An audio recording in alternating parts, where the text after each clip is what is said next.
দুই বন্ধু ট্রেন ভ্রমণের ভৌতিক অভিজ্ঞতা। রাত ৯টা। দুই বন্ধু রিফাত আর সাগর ট্রেনে করে দূর শহরে ঘুরতে যাচ্ছে। বাইরে টিপ টিপ বৃষ্টি, ট্রেনের জানালায় পানি ছিটে পড়ে ঝাপসা হয়ে যাচ্ছে। ট্রেনটা বেশ ফাঁকা, শুধু তাদের কামরায় আর কেউ নেই।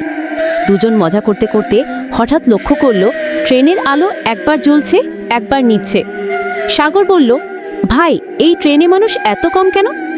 রিফাত হেসে বলল, রাতের ট্রেন, সবাই ভয় পায়। কথাটা বলেই সেও যেন একটু কেঁপে উঠল। ঠিক তখন ওদের সামনে থাকা সিটটা ধীরে ধীরে নিজে নিজে নড়ল, যেন কেউ বসে আছে, অথচ সিটটা ফাঁকা। সাগর ভয়ে ফিসফিস করে বলল, দেখছিস? রিফাত চুপ। তার কিছুক্ষণ পর কামরার দরজা খচ খচ শব্দ করে খুলে গেল।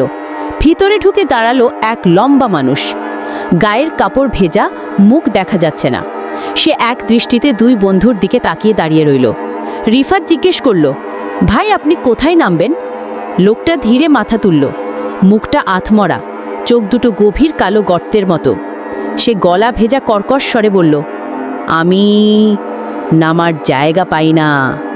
দুজন চমকে উঠল। লোকটা আবার বলল, এই ট্রেনে 5 বছর আগে আমি জানালা দিয়ে পড়ে মরে গেছিলাম। হঠাৎ আলো নিভে গেল, ট্রেন জোরে দুলতে লাগলো। অন্ধকারে সাগর রিফাতকে ধরতে গেল, কিন্তু তার হাত ধরে বরফ ঠান্ডা একটা হাত। জলজলে বিদ্যুৎ নেমে এলো। দেখল লোকটা ঠিক তাদের পেছনে দাঁড়িয়ে। সে বলল, আমার কামরা কেউ নেয় না, তাই তোমাদের সঙ্গে যেতে এসেছি। ট্রেন হঠাৎ সিটি দিয়ে থেমে গেল। আলো ফিরে এলো, সবকিছু আগের মতো। লোকটা নেই, কিন্তু সিটের ওপর পড়ে আছে ভেজা পানিতে ভেজা একটি পুরনো ট্রেন টিকিট, যার তারিখ 5 বছর আগের দুর্ঘটনার দিন। রিফাত আর সাগর আর কখনো রাতের ট্রেনে চড়ে কোথাও ঘুরতে যায়নি।